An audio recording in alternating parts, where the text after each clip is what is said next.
ಓಂ ತದೇತತ್ಸಹಸ್ರಂ ತತ್ಸರ್ವಂ ತಸ್ಯ ಮೇನ್ನಂ ಮಿತ್ರಂ ದಕ್ಷಿಣಂ ಸದಿತಿ ಪ್ರಾಣಃ ಪರೋಕ್ಷಪ್ರಿಯಾ ಇವ ಹಿ ದೇವಾಃ ಪರೋಕ್ಷಪ್ರಿಯಾ ಇವ ಹಿ ದೇವಾಃ. ಓಂ ವಿಶ್ವರೇತಸೇ ನಮಃ.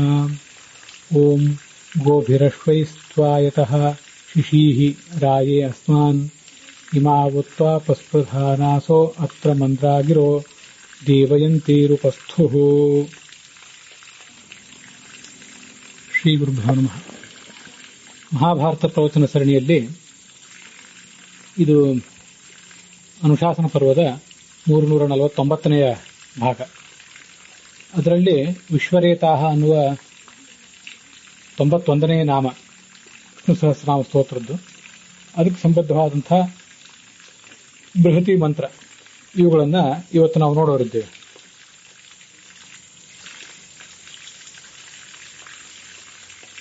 ಎಲ್ಲದಕ್ಕಿಂತ ಮೊದಲು ವಿಶ್ವರೇತಾಹ ಎಂಬ ಶಬ್ದಕ್ಕೆ ಏನರ್ಥ ಅಂತ ಅನ್ನೋದನ್ನು ನೋಡೋಣ. ವಿಶ್ವ ಅಂದರೆ ಚತುರ್ಮುಖ, ಪ್ರಾಣ, ಎಲ್ಲ ದೇವತೆಗಳು. ಅವರಿಗೆ ರೇತ ಅಂದರೆ ರತಿ, ಸುಖವನ್ನು ಕೊಡುವಂಥವನು, ಮುಕ್ತಿಯ ಸುಖವನ್ನು ಅವರಿಗೆ ಕೊಡುವಂಥವನು ಈ ಪ್ರಾಣ, ಈ ಭಗವಂತ. ಆದ್ದರಿಂದ ಆತ ವಿಶ್ವರೇತಾಹ. ಮತ್ತು ಇಡೀ ಸಂಪೂರ್ಣವಾದಂಥ ವಿಶ್ವವನ್ನು ರೇತಾಹ ಅಂದರೆ ರೇಚನಾಥ್, ತನ್ನ ಗರ್ಭದಿಂದ ಹೊರಹಾಕಿದವನು. ಅದಕ್ಕಾಗಿ ಆತ ವಿಶ್ವರೇತಾಹ. ಚತುರ್ಮುಖ ಮತ್ತು ಪ್ರಾಣದಿಗೆ ಜನಕ ಕೂಡ ಇಡೀ ಜಗತ್ತನ್ನು ಸೃಷ್ಟಿ ಮಾಡಿದವನು. ವಿಶ್ವ ಎಂಬ ಶಬ್ದದಿಂದ ಮುಖ್ಯತಃ ಪ್ರಾಣ ಮತ್ತು ಚತುರ್ಮುಖ ಅವರು ವಾಚ್ಯರಾಗಿದ್ದಾರೆ. ಅವರಿಗೆ ಈತ ಜನಕ. ಆ ಕಾರಣದಿಂದಲೂ ಕೂಡ ಈತನನ್ನ ವಿಶ್ವರೇತಾಹ ಅಂತ ಹೇಳ್ತಾರೆ. ಮತ್ತೆ ಇಡೀ ವಿಶ್ವ ಜಡ ಚೇತನಾತ್ಮಕವಾದ ಎಲ್ಲ ಜಗತ್ತು, ಆ ಜಗತ್ತಿನ ಒಳಗಿದ್ದು ಈತ ಸಂತೋಷ ಪಡ್ತಾನೆ. ಆದ್ರಿಂದ ಆತನಿಗೆ ವಿಶ್ವರೇತಾಹ ಅಂತ ಹೆಸರು. ವಿಶ್ವ ಅಂದ್ರೆ ಸರ್ವತ್ರ ವ್ಯಾಪ್ತ ಅಂತ ಅರ್ಥ. ರೇತಾಹ ಅಂದ್ರೆ ಸರ್ವಜ್ಞ ಅಂತ ಅರ್ಥ. ಇದು ಮತ್ತೊಂದರ್ಥ. ಸಂಪೂರ್ಣ ವಿಶ್ವವು ಯಾರ ಸೃಷ್ಟಿಯೋ ಆತ ವಿಶ್ವರೇತಾಹ. ರೇತಃ ಅಂದ್ರೆ ಸೃಷ್ಟಿ. ಪ್ರಪಂಚವೆಲ್ಲವೂ ಅವನ ಸೃಷ್ಟಿ ಆದ್ದರಿಂದ ಆತ ವಿಶ್ವರೇತಾಹ. ಇದಿಷ್ಟು ಶಬ್ದಗಳು ಅಲ್ಲಿ ಕೇಳಿ ಬರ್ತವೆ. ಈ ಬೃಹತಿ ಮಂತ್ರಕ್ಕೆ ಏನು ಅರ್ಥ ಅಂತ ಅನ್ನೋದನ್ನ ಈಗ ನೋಡೋಣ. ಇಂದ್ರ ಅಂತ ಭಗವಂತನಿಗೆ ಸಂಬೋಧನೆ. ತ್ವಾಯತಃ ಅಂತ ಅಲ್ಲಿ ಶಬ್ದ ಇದೆ. ತ್ವಾಯತಃ ಅಂದ್ರೆ ನಿನ್ನನ್ನೇ ಪೂಜಿಸಲಿಕ್ಕೆ, ನಿನ್ನನ್ನೇ ತಲುಪಲಿಕ್ಕೆ ಇಚ್ಛೆ ಮಾಡುವಂಥವ್ರು. ನಿನ್ನ ಭಕ್ತರೆಲ್ಲರೂ ನಿನ್ನ ಬಳಿಗೇನೆ ಬರಬೇಕು ಅಂತ ಅಪೇಕ್ಷೆ ಪಡ್ತಾರೆ. ಅಂಥವ್ರು ನಾವೆಲ್ಲ. ನಮ್ಮ ಬಗ್ಗೆ ನಾವು ಹೇಳ್ಕೊಳ್ತಾ ಇರೋದು ಭಗವಂತನಿಗೆ. ಮತ್ತೆ ನಮಗೆ ಬೇಕಾಗಿರುವುದು ರೈ ಅಂದ್ರೆ ಜ್ಞಾನಾದಿ ಧನ ಸಂಪತ್ತು. ಇಂಥ ಸಂಪತ್ತನ್ನು ನಾವು ಬಯಸ್ತಾ ಇದ್ದೀವಿ. ಆ ಸಂಪತ್ತನ್ನು ಬಯಸುವಂಥ ನಮಗೆ ನೀನು ಗೋವುಗಳನ್ನು, ಅಶ್ವಗಳನ್ನು ಕೂಡ ಕೊಟ್ಟು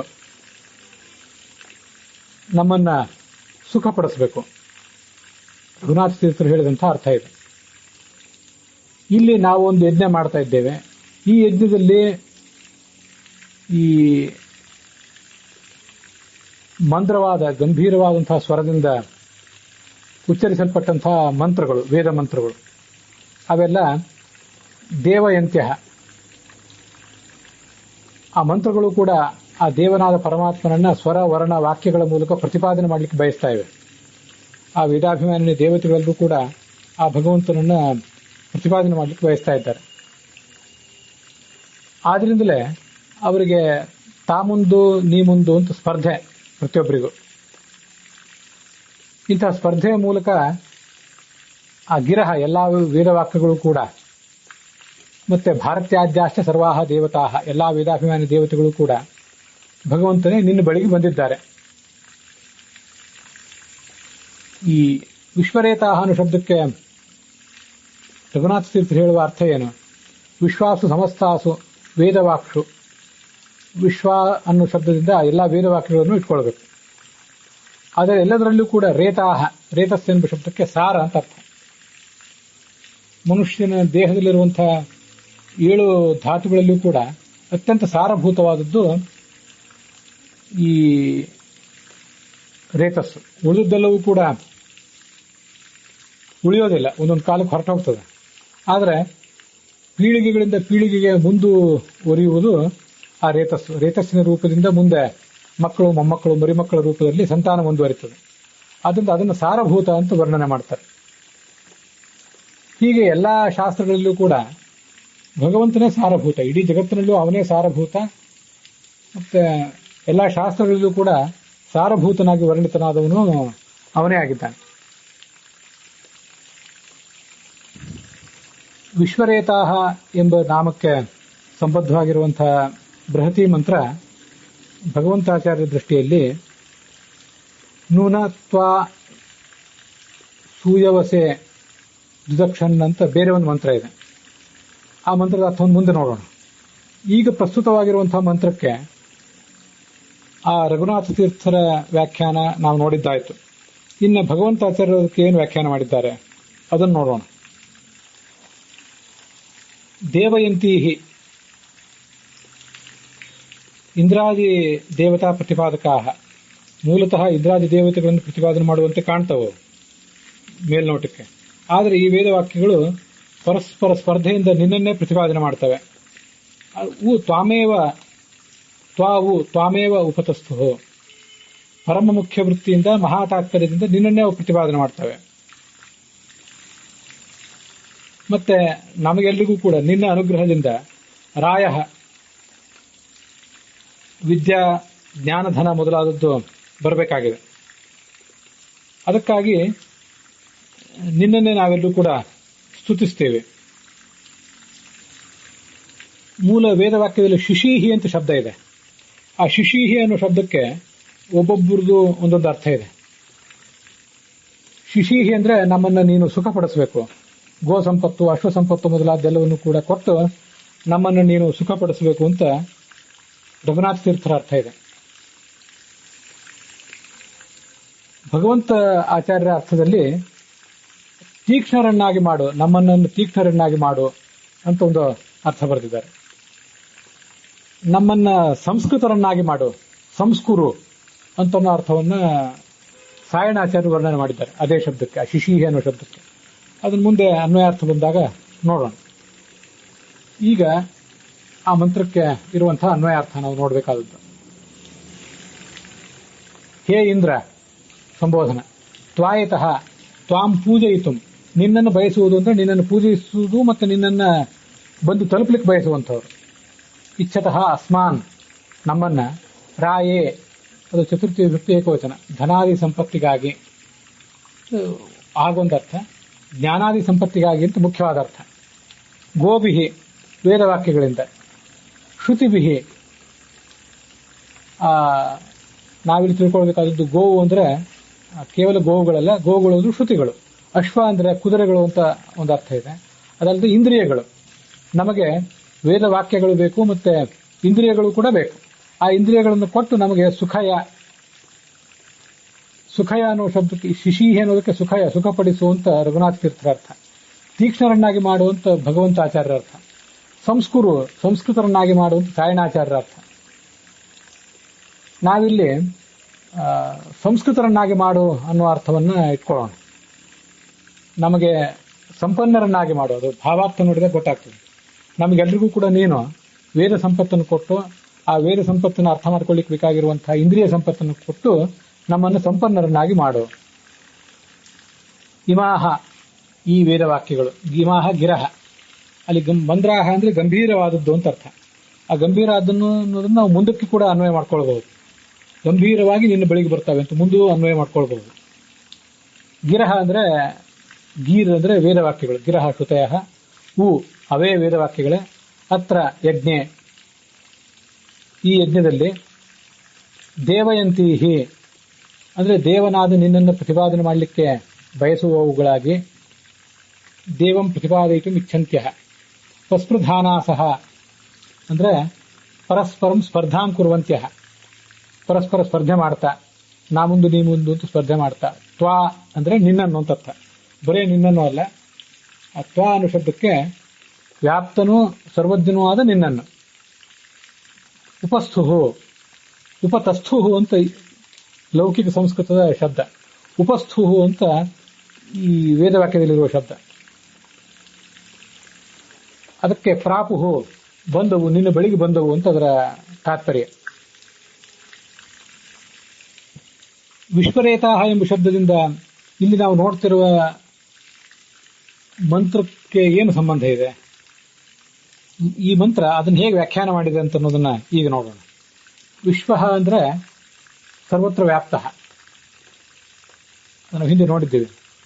ಸರ್ವತ್ರ ವ್ಯಾಪ್ತನಾದ್ರಿಂದಲೇ ಚರಾಚರಾತ್ಮಕವಾದ ಜಗತ್ತಲ್ಲಿ ಇರುವುದರಿಂದಲೇ ಅವನಿಗೆ ಸರ್ವಂ ಸಮಾಪ್ನೋಷಿ ತದೋಷಿ ಸರ್ವ. ಭಗವದ್ಗೀತಾದಲ್ಲಿ ಅದು ಬಂದಿದೆ. ಎಲ್ಲವನ್ನು ನೀನು ವ್ಯಾಪಿಸಿರುವುದರಿಂದಲೇ ನಿನಗೆ ಸರ್ವ ಅಂತ ಹೇಳ್ತಾರೆ. ಸರ್ವ ಅಂತ ಹೇಳುವುದು, ವಿಶ್ವ ಅಂತ ಹೇಳುವುದು ಎಲ್ಲದಕ್ಕೂ ಅದೇ ಅರ್ಥ. ನೀನು ವಿಶ್ವದಲ್ಲೆಲ್ಲ ವ್ಯಾಪ್ತ ಆದ್ರಿಂದ ನಿನಗೆ ವಿಶ್ವ ಅಂತ ಹೆಸರು. ರೇತಾಹ ಅಂದ್ರೆ ಸರ್ವಜ್ಞ ಅಂತ ಅರ್ಥ. ರೀ ಗತಿ ರೇಷಣಯೋಹೋ ಅಂತ ಒಂದು ಶಬ್ದ ಇದೆ, ಧಾತು ಇದೆ. ಆ ಧಾತುವಿಗೆ ಅನುಸಾರವಾಗಿ ಗತಿ ಅಂತ ಅರ್ಥ ಇರುವುದರಿಂದ ಸರ್ವಜ್ಞ ಅಂತ ಅರ್ಥ ನಾವು ತಿಳ್ಕೊಳ್ಬಹುದು.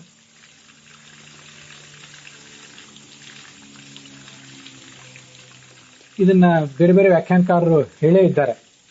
ನಾನು ಹೊಸ ಅರ್ಥ ಮಾಡ್ಕೊಂಡಿರುವುದೇನಲ್ಲ.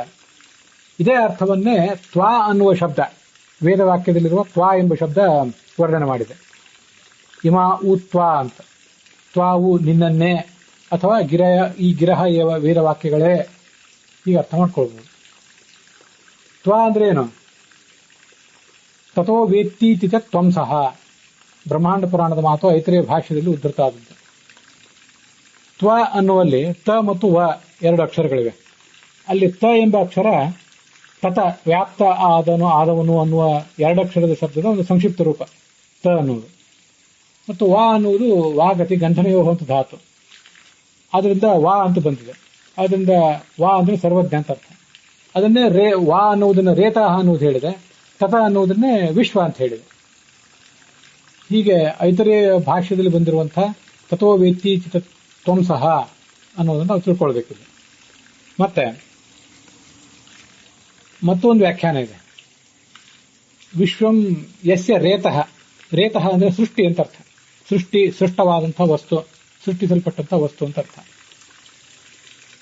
ವಿಶ್ವಂ ರೇತಃ ಯಸ್ಯ ಸಹ ವಿಶ್ವರೇತಾಹ. ಯಸ್ಯ ಯಾವ ಭಗವಂತನ ರೇತಃ ಸೃಷ್ಟಿಯೋ, ವಿಶ್ವಂ ಈ ಜಗತ್ತಾಗಿದೆಯೋ, ಸಹ ಅವನು ವಿಶ್ವರೇತಾಹ ವಿಶ್ವರೇತಸ್ಸಾಗಿದ್ದಾನೆ. ಇದು ಐತರೇಯ ಉಪನಿಷತ್ನಲ್ಲಿ ಹೀಗೊಂದು ಪ್ರಕರಣನೇ ಇದೆ. ಭಗವಂತನೇ ಸೃಷ್ಟಿಕರ್ತ ಅಂತ ವರ್ಣನೆ ಮಾಡುವ, ಶ್ರೀಹರಿಯೇ ಸೃಷ್ಟಿಕರ್ತ ಅಂತ ವರ್ಣನೆ ಮಾಡುವ ಪ್ರಸಂಗ ಎರಡನೇ ಆರಣ್ಯಕದಲ್ಲಿ ಪ್ರಥಮಾಧ್ಯಾಯದಲ್ಲಿ ತೃತೀಯ ಖಂಡದಲ್ಲಿ ಅಂತ್ಯಭಾಗ ಈ ವೇದವಾಕ್ಯ. ಅಥಾತೋ ರೇತಸಃ ಸೃಷ್ಟಿ ಅಂತ ರೇತಸ್ ಎಂಬ ಶಬ್ದದಿಂದಲೇ ಅದು ಕಾಣಿಸ್ತದೆ. ಪರಮಾತ್ಮನಿಂದ ಆದಂತಹ ಸೃಷ್ಟಿ ಕ್ರಮವನ್ನು ಈ ಮುಂದೆ ಹೇಳ್ತೇವೆ. ಪ್ರಜಾಪತಿ ರೇತೋ ದೇವಾಹ. ಪ್ರಜಾಪತಿ ಅಂತ ವಾಚ್ಯನಾದ ಭಗವಂತನ ಸೃಷ್ಟಿಯೇ ಈ ದೇವತೆಗಳು, ಅವನಿಂದ ಹುಟ್ಟಿದವರು. ದೇವಾನಾಂ ರೇತಃ ವರ್ಷಂ. ಎಲ್ಲ ಕಡೆ ರೇತಃ ಅಂತ ಶಬ್ದ ಬರುವುದನ್ನು ಗಮನಿಸಬೇಕು. ಆ ದೇವತೆಗಳಿಂದ ಹುಟ್ಟುವುದೇ ಮಳೆ. ವರ್ಷಸ್ಯ ರೇತಃ ಓಷಧಯ. ಆ ಮಳೆಯಿಂದ ಹುಟ್ಟುವಂಥದ್ದೇ ಬೆಳೆಗಳು. ಆ ಬೆಳೆಗಳಿಂದ ಹುಟ್ಟುವಂಥದ್ದೇ ಅನ್ನ ಅಂದ್ರೆ ಆಹಾರ. ಅನ್ನಸ್ಯ ರೇತಃ ರೇತಃ. ಅನ್ನಸ್ಯ ರೇತಃ ರೇತಃ ಅಂತ ಎರಡು ಶಬ್ದ ಇದೆ. ಆ ಅನ್ನವನ್ನ ನಾವು ಜೀವಿಗಳಾದವರು ತಿಂದು ಅವರ ಶರೀರದಲ್ಲಿ ಉತ್ಪನ್ನ ಆಗುವಂಥದ್ದೇ ರೇತಸ್. ಅಲ್ಲಿರುವಂತಹ ಎರಡನೇ ಶಬ್ದಕ್ಕೆ ತೇಜಸ್ ಅಂತ ಅರ್ಥ. ಮೊದಲನೇ ರೇತಃ ಎಂಬ ಶಬ್ದಕ್ಕೆ ಉತ್ಪನ್ನ, ಸೃಷ್ಟಿ ಅಂತ ಅರ್ಥ. ರೇತಸಃ ರೇತಃ ಪ್ರಜಾಹ.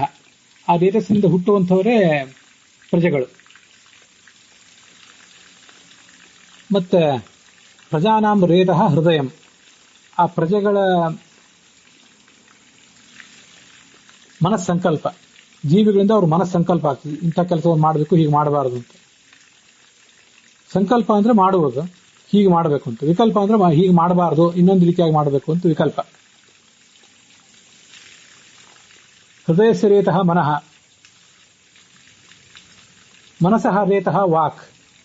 ಅದರಿಂದ ಮುಂದೆ ಮಾತು, ವಿಕಲ್ಪದಿಂದಾಗಿ ಮಾತು, ಆ ಮಾತಿನಿಂದಾಗಿ ಕರ್ಮ ಸ್ವರೂಪದ ಜ್ಞಾನ.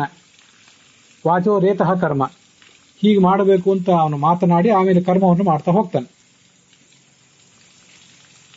ತದಿದಂ ಕರ್ಮಕೃತಂ ಅಂತ ಆ ಐತರಿ ಉಪನಿಷತ್ತಿನಲ್ಲಿ ಬರುವಂತ ಸಂಗತಿ.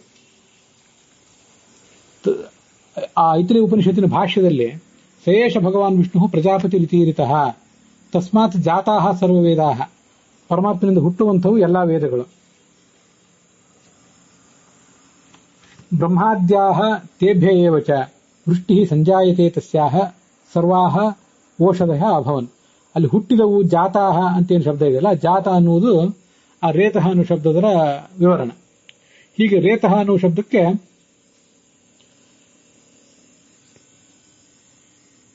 ಉತ್ಪನ್ನವಾದದ್ದು ಅಂತ ಅರ್ಥ. ಆದ್ರಿಂದ ವಿಶ್ವಂ ರೇತಃ ಯಸ್ಯ ಸಹ ವಿಶ್ವರೇತಾಹ ಅಂತ ಹೀಗೆ ಇನ್ನೊಂದು ಅರ್ಥವನ್ನು ಕೂಡ ನಾವು ಮಾಡ್ಕೊಳ್ಬಹುದು. ಇದು ಅದರಲ್ಲಿ ಆ ಮೊದಲನೇ ಶಬ್ದ ಏನಿದೆ, ಯಾವ ಭಗವಂತ ಸರ್ವತ್ರ ವ್ಯಾಪ್ತನಾಗಿದ್ದಾನೆ ಮತ್ತು ಸರ್ವಜ್ಞನೂ ಆಗಿದ್ದಾನೆ ಅನ್ನುವ ಶಬ್ದ, ಅದು ಈ ಬೃಹತಿ ಮಂತ್ರಕ್ಕೆ ಸಂಬದ್ಧವಾದದ್ದು. ಅದರ ಭಾವಾರ್ಥ ಏನು? ಭಗವಂತನೇ ನಿನ್ನನ್ನ ಪೂಜಿಸಿ ನಿನ್ನನ್ನೇ ಹೊಂದಲು ನಾವು ಬಯಸ್ತೇವೆ. ಅದಕ್ಕಾಗಿ ಜ್ಞಾನ ಸಂಪತ್ತು ನಮಗೆ ಬೇಕು. ಜ್ಞಾನ ಇದ್ರೆ ನಿನ್ನನ್ನು ನಾವು ತಲುಪಬಲ್ಲೆವು. ಇದಕ್ಕಾಗಿ ಜ್ಞಾನ ಸಂಪತ್ತು ನಮಗೆ ಬೇಕಾಗಿದೆ. ಅದಕ್ಕಾಗಿ ನೀನು ನಮ್ಮನ್ನ ಶಾಸ್ತ್ರಗಳಿಂದ ಮತ್ತು ಅವುಗಳನ್ನ ಅರ್ಥೈಸಲಿಕ್ಕೆ ಬೇಕಾಗಿರುವಂತಹ ಇಂದ್ರಿಯಗಳಿಂದ ಸಂಪನ್ನರನ್ನಾಗಿ ಮಾಡು. ಶಾಸ್ತ್ರಗಳನ್ನು ನೀನು ನಮ್ಗೆ ಕೊಡಬೇಕು. ಅದನ್ನ ಕೇಳಲಿಕ್ಕೆ, ಓದಲಿಕ್ಕೆ ಕಿವಿ ಬೇಕು, ಕಣ್ಣು ಬೇಕು, ಮತ್ತೆ ಅದನ್ನ ಇನ್ನೊಬ್ಬರಿಗೆ ಉಚ್ಚರಿಸಲಿಕ್ಕೆ ಬಾಯಿ ಬೇಕು. ಹೀಗೆ ಕರ್ಮೇಂದ್ರಿಯ, ಜ್ಞಾನೇಂದ್ರಿಯಗಳೆಲ್ಲವೂ ಕೂಡ ಅದಕ್ಕೆ ಬೇಕು. ಮತ್ತೆ ಅದನ್ನು ಅರ್ಥ ಮಾಡ್ಕೊಳ್ಳಿಕ್ಕೆ ಮನಸ್ಸೂ ಕೂಡ ಬೇಕು. ಇಂಥ ಸಂಪತ್ತನ್ನ ನೀನು ನಮಗೆ ಕೊಡಬೇಕು. ಶಾಸ್ತ್ರ ಸಂಪನ್ನರನ್ನಾಗಿ ಮತ್ತು ಇಂದ್ರಿಯಗಳಿಂದ ಸಂಪನ್ನರನ್ನಾಗಿ ಮಾಡಬೇಕು. ಶಾಸ್ತ್ರವನ್ನು ಕೊಟ್ಟಿದ್ದೆ, ಅದನ್ನು ಕೇಳುವ ಕಿವಿ ಇಲ್ಲ, ನೋಡುವ ಕಣ್ಣಿಲ್ಲ, ಅರ್ಥ ಮಾಡಿಕೊಳ್ಳುವ ಮನಸ್ಸು ಇಲ್ಲ ಅಂತಂದ್ರೆ ಕೊಟ್ಟದ್ದು ವ್ಯರ್ಥ ಆಯಿತು.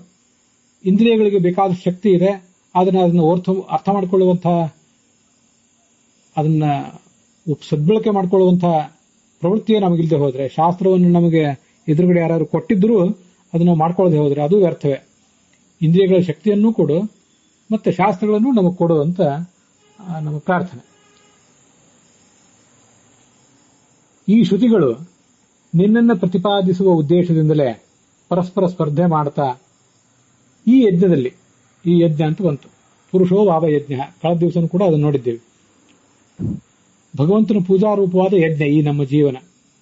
ಈ ಯಜ್ಞದಲ್ಲಿ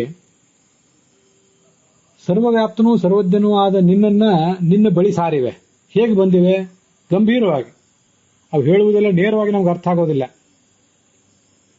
ಆಳವಾಗಿ ಆಲೋಚನೆ ಮಾಡಿದವರಿಗೆ, ಸರಿಯಾದಂತಹ ಮನನ ಮಾಡಿದವರಿಗೆ, ಶ್ರವಣ ಬೇಕು, ಮನನ ಬೇಕು, ಮುಂದೆ ಧ್ಯಾನ ಬೇಕು, ಅಂಥವರಿಗೆ ಅವು ಪೂರ್ಣವಾಗಿ ಅರ್ಥ ಆಗೋದು. ಇಲ್ಲದೆ ಹೋದ್ರೆ ಅವ್ರು ಬೇರೆಯವರಿಗೆ ಅರ್ಥ ಆಗೋದಿಲ್ಲ. ಅದಕ್ಕೆ ಗಂಭೀರವಾಗಿ ಅಂತನ್ನುವುದನ್ನ, ಗಂಭೀರವಾದ ಶ್ರುತಿಗಳು, ಆಳವಾದ ತಾತ್ಪರ್ಯವನ್ನು ಒಳಗೊಂಡ ಶ್ರುತಿಗಳು, ಮತ್ತು ಅವು ಭಗವಂತನನ್ನ ಬಳಿ ಸಾರಿವೆ, ಭಗವಂತನನ್ನ ಅವು ವರ್ಣನೆ ಮಾಡ್ತಾ ಇವೆ.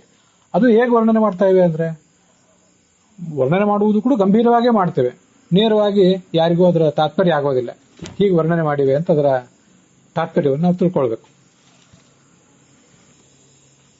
ರೇತಃ ಅಂದ್ರೆ ಶಕ್ತಿ.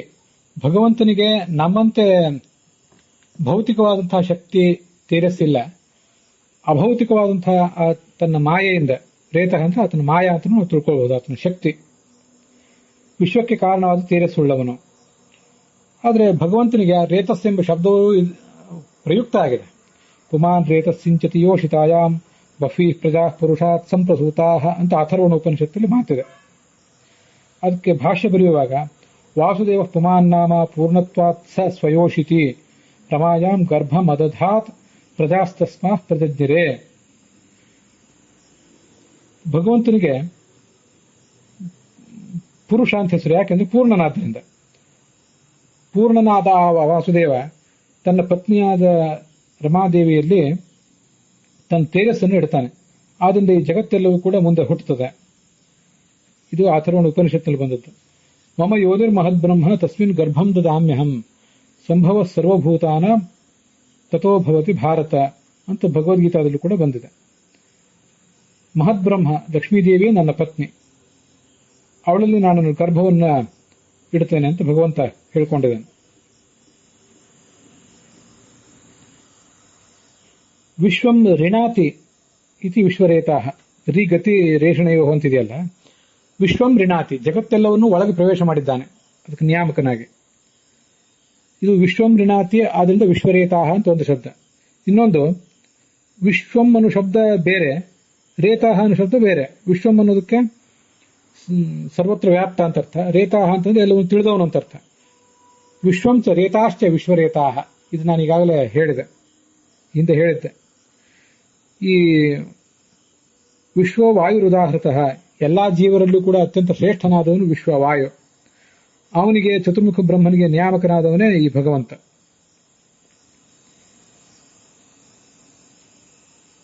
ರತಿ ರೇತಾಹ ಅಂದ್ರೆ ಮಹಾರತಿ, ಮಹಾ ಸುಖ ಸ್ವರೂಪ ಅಂತ ಅರ್ಥ.